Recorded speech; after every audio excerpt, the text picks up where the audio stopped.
when they were trending toward the basement and on their way to the top. And the Grizz will win the tip. And make no bones about it, this is the lineup that a majority of the team has been asking to at least give it a chance, give it a shot. Here's your opportunity now, the Grizz. If you can't win with this lineup, then you're out of options. You're going to have to go back to something else. Over the Pacers, who now find themselves 0-4. And there's that animation. Got the spacing and able to elevate for the dunk. Some energy, show some life. Somebody get up and talk some trash. I mean, they're so quiet every single time. We need to see it. I know we're just getting close to the midseason here, but this is nobody's confident when it goes down to playing that PG role. Authentic with 9 points. Manny with a jam. Brett with it now. D-double, can't cash in, but there's Universal. Call him Fee. And he's headed to the line with a chance to add more. A scoring drought. 8 to shoot. Marley gets it to Cam, and Cam makes it a 3-point game.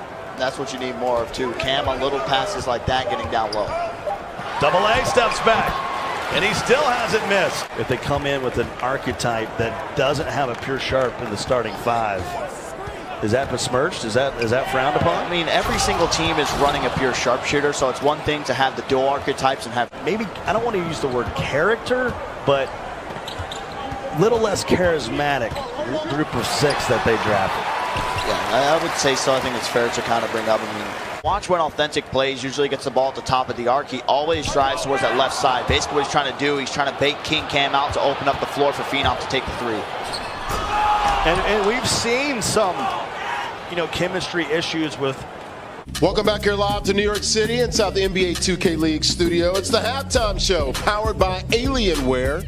And there you can see at the break, 3rd game here, 1st session. Grizz up over the Magic, 36-34. You can see the guys, a little huddle up session there, talking a little strategy down on the court. High above, Larry really Phil Visu here. And if you're the Grizz, look, you wanted to get back in this thing. Look, they can't afford to go 1-4. They talked about that. We talked with Authentic African. They're trying to get back into the middle of the pack. Offensively, they've got to get better. I think they got that done. 36 points there. But little bad news, and good news if you're the Magic. You were down 33-24 with about 2 or 3 minutes left in that half.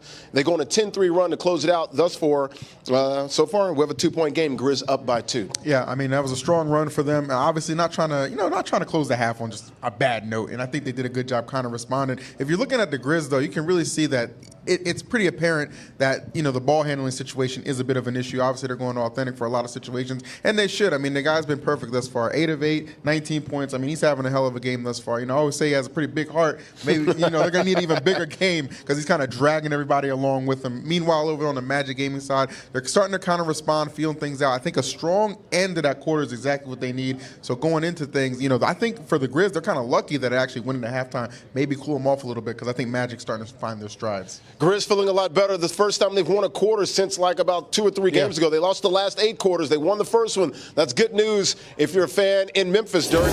Grizz up by 2, buddy. Yeah, I think one of the big things for Magic game, we kind of talked about King Cam Royalty not having a whole lot of shots, but the second quarter was huge for him when it came down to finishing down low. And that's really what you want when somebody's on that sharpshooting rim protector. Start to put them in the post, start to make them into situations where you need that center to come out and help. Either way, it's going to be easy twos. Backdoor cuts have been something, but running the break, as you see right there with a nice loss. This Magic Gaming team, they're not afraid to try to throw those alley-oops, but the big thing, Authentic African, he's at 19 points. He's having a stellar game. We talked about the little step-back move that he gets, triggering that goal to difficult shots for his build. If he's able to keep on doing that, it's going to lead to some pretty easy scores. Basically going to be cash every single time. You start to see D-double slow down because that's when the defense starts to get good. If you're Supreme Puller, all you got to do is just step on your man, hold the right stick, that's one of the easiest defensive assignments is guarding somebody over there toward that deep hash. You know, if they get the ball, you have that immediate pressure onto the player. But when they're getting back in transition, you're starting to see a lot more pressure from Grizz Gaming. They're at least trying to contest the shots, jumping up ones with the right builds that you kind of expect them to do. It's a solid game. It would have been big if they got a score going into the half, but they weren't. But now that momentum has kind of been stopped. It's going to be to neutral heading into half number 2.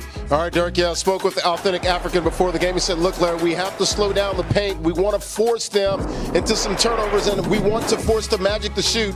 So far, they've got a 2-point lead. Also want to make sure that we give a big shout-out to Lane's son back in Memphis. He's feeling a lot better, was sick last night. Want to make sure that he's doing well. I want to say hello to he and his wife back home and his son back home watching in Memphis, Tennessee. All right, Lane, hopefully your son is doing well. Let's go downstairs to the Intel analyst desk. Scott, Dirk. Phil's up here with me. Dirk, Scott. I'm everywhere. Phenom forced that one up, and it's good. And Cam takes it away. Back to Cam. Here's a dunk. Bam! Magic with the lead. Get out of the paint. He just had 3 or 4 of those. Supreme. You knew it was green when he turned around and looked at the crowd. And knocked away. Manny's got to force it up. It's a 3 and he hits it. Shot creator archetype. If you have that one, you have more likeliness to make that shot out of any build in the game. Yeah, he made a wild one last week. That was similar to that. I don't think he was expecting that. And Supreme can't get back to back, but there is Cam. And he'll swag out a bit in the game and out of the game. 49-48. They're over capacity down in the paint. Double A. Puts the Grizz back in front. Someone's got to stop the ball. Yeah, it's almost like it's always the mentality what we always talk about. No threes, give them the 2 if anything. Universal will dunk it home. 54-53. 57-54. Authentic. Nothing but nylon, and we're tied at 57. 3 of 4 from beyond the arc. Control. Back to Marley. One-hand jam. And there's a turnover. Need to stop here. Can't afford it. Give up a 3, and they do.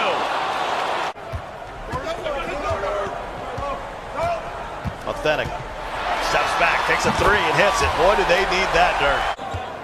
But you do need a shot. Back to threat. And he gets the N1. Can't give up a 3. That's the only thing you can't have happen here. That's basic basketball, Dirk. I continue to tell you things that are basic basketball IQ. Can't make the shot. And the Magic will win 3 in a row. The struggles continue for Grizz Gaming, but that's the biggest story. Magic Gaming with a big turnaround. People are wondering, okay, was it a fluke last week? Well, it definitely wasn't. But this Grizz Gaming team, I think with this lineup, definitely looked a lot more fluid. I mean, they just weren't rolling over and allowing teams to really do whatever they want. And we talk about every single quarter in this game. Great start to it, just couldn't close it out with the consistency. Let's go downstairs to the Intel analyst desk. Scott standing by with Killer Cam, not King Cam. Scott? Yeah, right. I mean, when you think about it, you can tell the folks when you go back to Orlando, hey, they're undefeated with me in the lineup, yo. That's really what it's all about, right? Yeah, I mean, it's a good feeling for sure. I mean, we want to come out, set the tone, and get a W and head back home. That's the goal every week.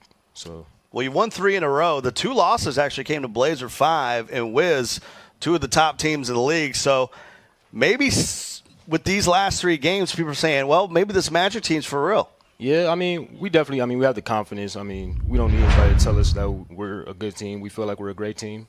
We're fortunate enough to come out and get a win today, and hopefully we can carry that on to next week. Let's take a look at some of your highlights brought to you by Intel, your performance of the game here. There's a lot to choose from. You guys look really good. Control had a double-double, and when you talk about yourself, you got to get an alley-oop every game, right? You got to get an oop. I mean, you got to give the fans something to cheer about, you know. And I love the dunks. I mean, gets me hyped every time. Well, 2 big finishes there, and you look at your stats, 19 points, 9 of 12 from the field, and 5 rebounds. And tell you what, you can get used to sitting over here, right? Yeah, I think I can. I mean, hopefully it works out that way. I mean, I feel like we put in a lot of work throughout the week, and we're just glad that we were able to come out and get the win today. 3 in a row. We'll find out where their seed is in the midseason tournament, but this is a team that's on the right path. Back to you guys.